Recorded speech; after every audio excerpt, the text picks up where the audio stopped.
Vidyavani community radio केंद्र प्रस्तुत करत आहे कार्यक्रम मालिका ओवी गाऊ विज्ञानाची.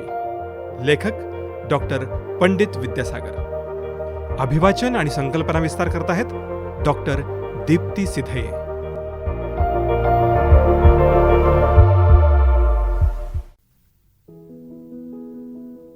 नमस्कार, माझं नाव डॉक्टर दीप्ती सिधये.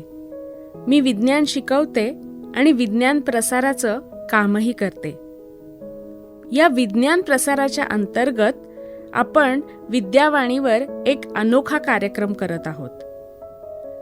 SRTM युनिव्हर्सिटीचे माजी कुलगुरू आणि सावित्रीबाई फुले पुणे विद्यापीठातील माजी प्राध्यापक डॉक्टर पंडित विद्यासागर यांनी लिहिलेल्या ओवी गाऊ विज्ञानाची या पुस्तकाचा आस्वाद आपण घेणार आहोत. या पुस्तकात सरांनी ओवीच्या स्वरूपात विज्ञानाच्या संकल्पना समजावल्या आहेत. ओवी गाऊ विज्ञानाची या मालिकेत आज आपण ऐकणार आहोत पायथागोरस या शास्त्रज्ञाविषयी. यांचा कालखंड होता ख्रिस्तपूर्व 582 ते 507. सुरुवातीला ओव्या ऐकूया. तत्वज्ञान, गणित आणि शास्त्र खगोल, पायथागोरस जाणी सखोल. इसवी सन पूर्व त्यांचा काल, नामी सिद्धांत शोधिला. टेकडी अथवा उंच वृक्ष की, जाणावया उंची नेमकी. नको चढाया व्यर्थती, नियम कामा येतसे. काटकोन त्रिकोण योजिला, कर्णाचा वर्ग काढला. उंची पायाचा वर्ग मिळविला, तो कर्णवर्गाशी जुळतसे. ग्रहांचे निरीक्षण केले, तयांचे भ्रमण अभ्यासिले. अक्षांचे महत्व जाणिले, स्वयं अक्षाभोवती भ्रमणाचे. आता या ओव्यांचा अर्थ समजून घेऊया. युरोपमध्ये होऊन गेलेल्या ख्रिस्तपूर्वकालीन शास्त्रज्ञांमध्ये ग्रीस देशातील पायथागोरस यांचे स्थान खूप वरचे आहे. गणित या विषयाशी संबंधित अनेक शोध त्यांनी लावले. विशेषतः भूमितीमधील त्यांची प्रमेये प्रसिद्ध आहेत. त्यांनी शोधलेल्या या पद्धती आजही तितक्याच महत्त्वाच्या आणि सतत उपयोगामध्ये आणल्या जाणाऱ्या आहेत. पायथागोरसच्या सिद्धांतावर आधारित प्रमेयांचे विवेचन भारतातही भास्कराचार्य यांनी कोड्यांमधून केलेले आढळते.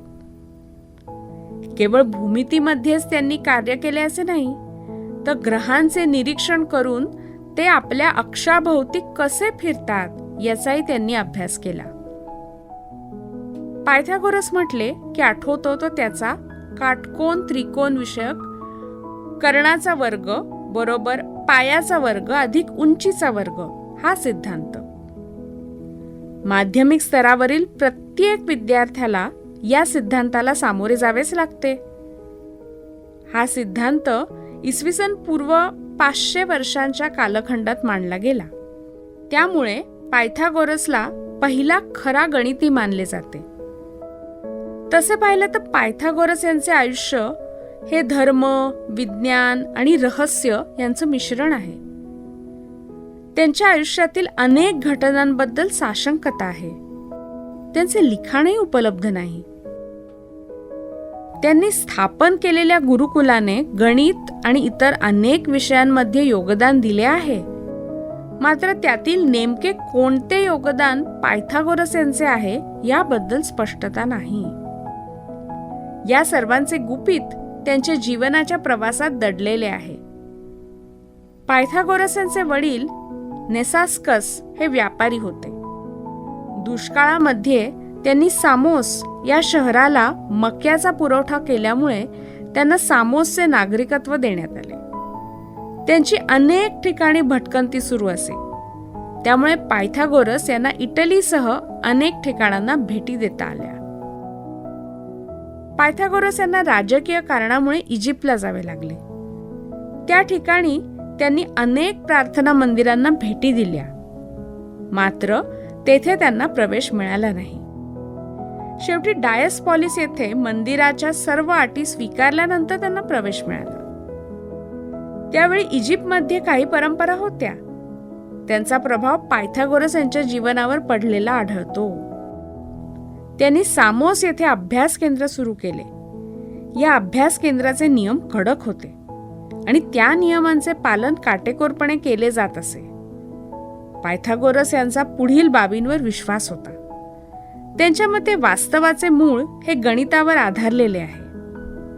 आध्यात्मिक शुद्धतेसाठी तत्वज्ञानाचा उपयोग करता येईल.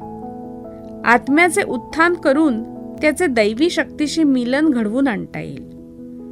काही खुणांमध्ये रहस्यमयता दडलेली आहे आणि अभ्यास केंद्रातील अभ्यासकांनी गुप्तता आणि निष्ठा काटेकोरपणे पाळायला हवी. विशेष म्हणजे स्त्री आणि पुरुष दोघांनाही या अभ्यास केंद्रात मुक्त प्रवेश होता.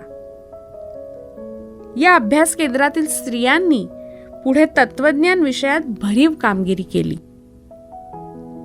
पायथागोरस आणि अभ्यास केंद्रामधील संशोधकांनी गणितातील सिद्धांतांचा अभ्यास केला. त्याचप्रमाणे नवीन सिद्धांतांचाही शोध लावला. त्यामधील काहींचाच इथे उल्लेख करता येईल.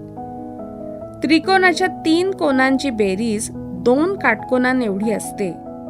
त्याचप्रमाणे बहुभुज किंवा पॉलिगॉन आकृतीच्या आंतरकोनांची बेरीज ही 2 न वजा 4 काटकोन एवढी असते. दिलेल्या क्षेत्रफळा एवढे क्षेत्रफळ असणारी आकृती काढणे, 5 नियमित घनाकृतींविषयी माहिती, हे सगळं त्यांच्यापाशी होतं. पृथ्वी गोल असून ती विश्वाच्या केंद्रस्थानी आहे अशी त्यांची धारणा होती. चंद्राने पृथ्वीच्या विश्ववृत्ताशी विशिष्ट कोन केला आहे हेही त्यांना माहीत होतं. याशिवाय सायंकाळी आणि सकाळी दिसणारा शुक्र ग्रह तोच आहे याची त्यांना कल्पना होती.